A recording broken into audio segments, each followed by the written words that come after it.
हमको वहाँ लाइन में बुलाया, उसमें सबसे पहले पहुंचने वाला मैं था।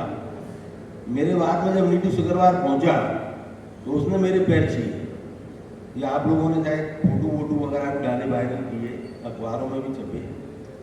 उसके बाद में जब शिवमंगल सिंह पहुंचे तो नीटू ने उनके पैर छीए और उसने मेरे पैर छीए। ये सब चीजें आप लोगों ने अपनी आंखों से देखी है। जब हम लोगों के बीच में इतना अच्छा वातावरण था तो फिर कोई इस बात की कोई कहीं से कहीं तक की संभावना नहीं थी कि कहीं पे कोई ऊधम हो सकता है, बलवा हो सकता है, लूटपाट हो सकती है। मेरे को तो बिल्कुल भी उम्मीद नहीं थी।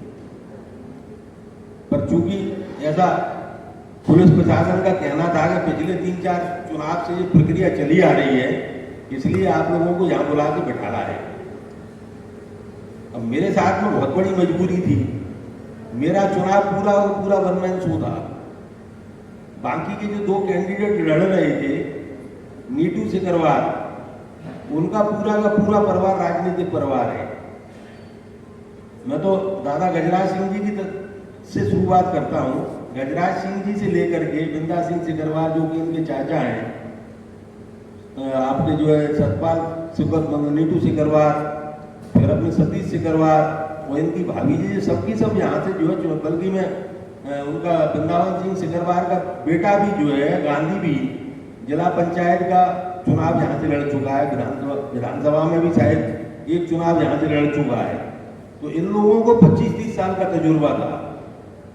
शिवमंगल सिंह भी 3 चुनाव लड़ चुके हैं विधानसभा का, उनको भी पूरा तजुर्बा था। फिर ये दोनों की पार्टियों के पास में बहुत बड़ा संगठन था। हम चुनाव लड़ रहे थे बहुजन समाज पार्टी से।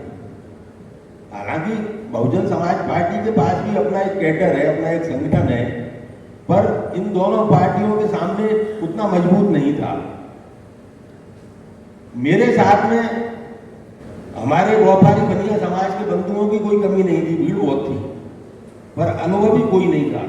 हमारे बनिया व्यापारी समाज के जो अनुभवी नेता थे, वो या तो कोई भारतीय जनता पार्टी में था या कोई कांग्रेस में था।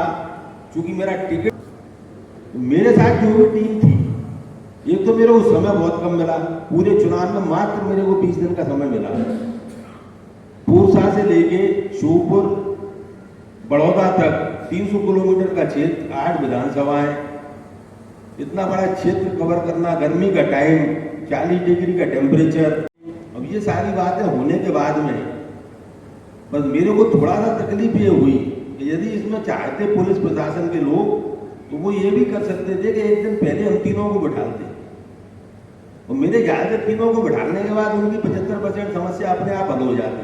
फिर उसके बाद यदि उनको करना होता तो हम तीनों से वोट भरवा लेते। पर मेरे को जो बिठा दिया, हमारे पास जो भी टीम है, टीम की कोई कमी नहीं है मेरे पास। मेरे पास में जो है, जो लड़के हैं वो इतने जोश में रहते हैं। जब मैं खड़ा रहता हूं तब कोई जरूरत पड़ जाए तो बड़े से बड़े पहाड़ को भी पलट दें, पर उनमें जोश जब तक ही रहता है जब तक मैं सामने खड़ा रहता हूं। जैसे ही मैं हटता हूं उनका जोश ठंडा पड़ जाता है। तो मेरे को का जो वोट प्रतिशत रह गया 55%, मेरे ख्याल से शायद 2019 के चुनाव से भी कम रह गया। तो ये इंडिकेट करता है कि कहीं से कहीं तक भी कहीं कोई गड़बड़ नहीं हुई है। ऐसे ही शिवमंगल सिंह जी, उनके पीछे बहुत मजबूत नेता खड़े थे जो चुनाव लड़ रहे थे।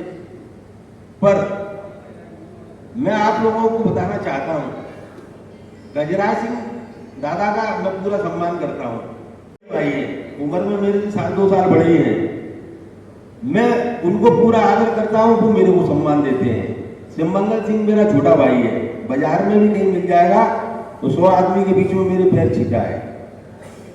हम लोगों में आपने देखा होगा कि जब से मेरा चुनाव डिक्लेयर हुआ उसके बाद में आपको कोई भी वातावरण ऐसा नजर नहीं आया होगा कि किसी भी कैंडिडेट ने किसी के खिलाफ कोई फालतू की बात करी हो।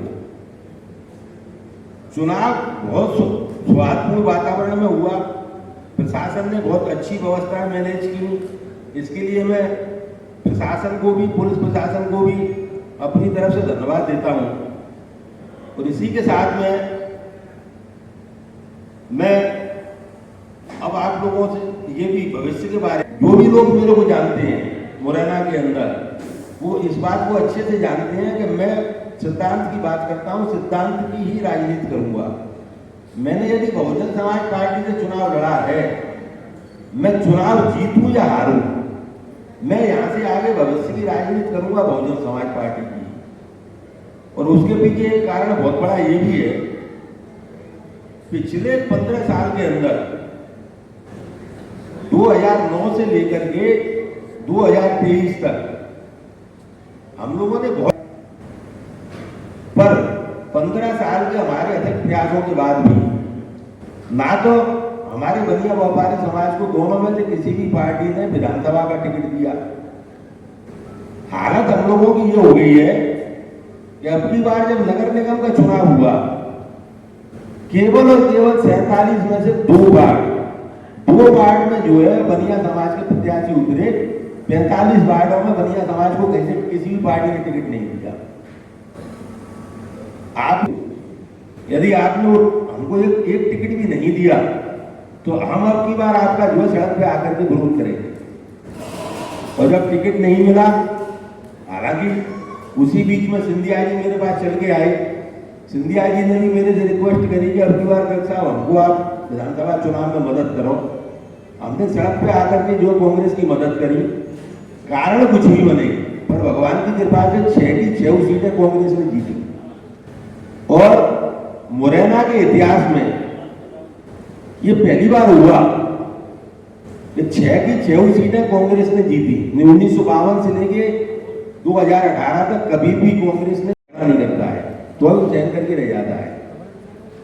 तो हम लोग संख्या में कम नहीं, संगठन हमारा इतना मजबूत। उसके बाद ये दोनों पार्टियों ने हमको जो 15 साल में इग्नोर किया, इसलिए मैंने अब की बार मानस बना दिया, चुनाव या रण, इनमें जो योद्धा उतरते हैं इसमें जीत और हार होती है, कोई एक जीतता है कोई हारता है। तो मैंने तो अब की बार मन बना लिया कि मैं बहुजन समाज पार्टी से टिकट लेकर के चुनाव में उतरूंगा। और मेरे 7 दिन के प्रयास में, जबकि कांग्रेस में मैं 3 महीने से प्रयास कर रहा था, तो मेरे 7 दिन के प्रयास में बहुजन समाज पार्टी की राष्ट्रीय अध्यक्षा आदरणीय बहन मायावती जी ने हमको टिकट दे दिया 14 अप्रैल के दिन।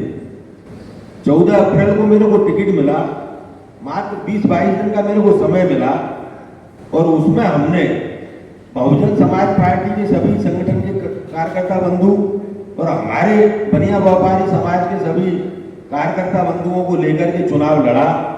और आप लोगों ने देखा कि चुनाव को हमने, जीत हार तो भगवान के हाथ में है, पर चुनाव को हमने बराबरी पर लाके खड़ा कर दिया। भाई कुलदीप सिकरवार ऊपर आ जाए, चुनाव को हमने बराबरी पर लाके खड़ा कर दिया। आज की तारीख में तीनों में से कोई प्रत्याशी जी कहने की स्थिति में नहीं है कि चुनाव में जीत रहा हूं। हुआ क्या है, तो पेटियों में बंद है और भगवान की ऊपर है कि क्या होगा।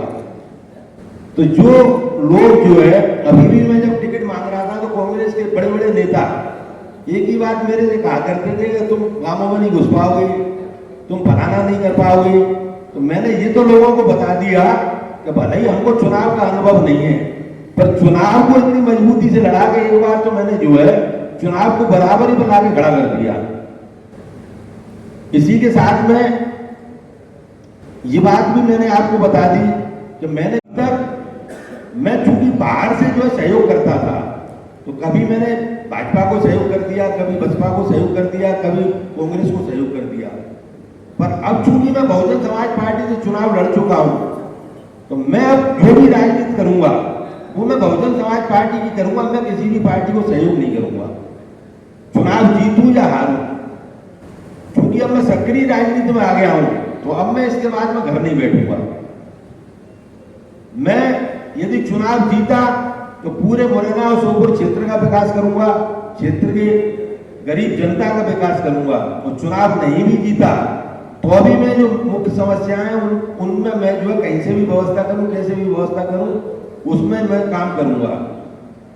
मेरे सामने अभी जब मैं चुनाव के दरमियान में के लोगों को मैंने जो आसपास की बस्तियों में घूम के देखा, चाहे वो सिंगल बस्ती हो, उत्तमपुरा हो, और भी आसपास के जो कुछ क्षेत्र हैं, तो उन लोगों को सबसे ज्यादा उनके बच्चों को शिक्षा की आवश्यकता है। जब तक उनका शिक्षा का स्तर नहीं सुधरेगा जब तक बच्चे इतने योग्य नहीं होंगे कि उनको अच्छी नौकरी मिल सके या वो कुछ अपना छोटा मोटा धंधा कर सके। मेरा सबसे पहला काम ये रहेगा कि बहुजन समाज के लोग, और उसमें भी मैं एक बात और बता देता हूँ आपको, तो मैं तो उन क्षेत्रों को छांटूंगा जिन क्षेत्र के लोगों ने बहुजन समाज पार्टी को वोट किया है और उनको मेरे को कहीं से कुछ भी व्यवस्था करनी पड़े, उनके उत्थान का मैं काम करूंगा। सबसे पहले उनकी शिक्षा का स्तर सुधारूंगा, दूसरे नंबर पे उनके स्वास्थ्य की व्यवस्था को ठीक करने का प्रयास करूंगा और तीसरे नंबर पे उनके बेरोजगार जो बच्चे होंगे उनके लिए कुछ ना कुछ रोजगार के साधन उपलब्ध कराऊंगा। इसी के साथ में अभी मैं भ्रमण करते हुए जब विजयपुर क्षेत्र में गया तो विजयपुर क्षेत्र में मेरे को 3 बड़ी समस्याएं उन्होंने वहां पर बताई।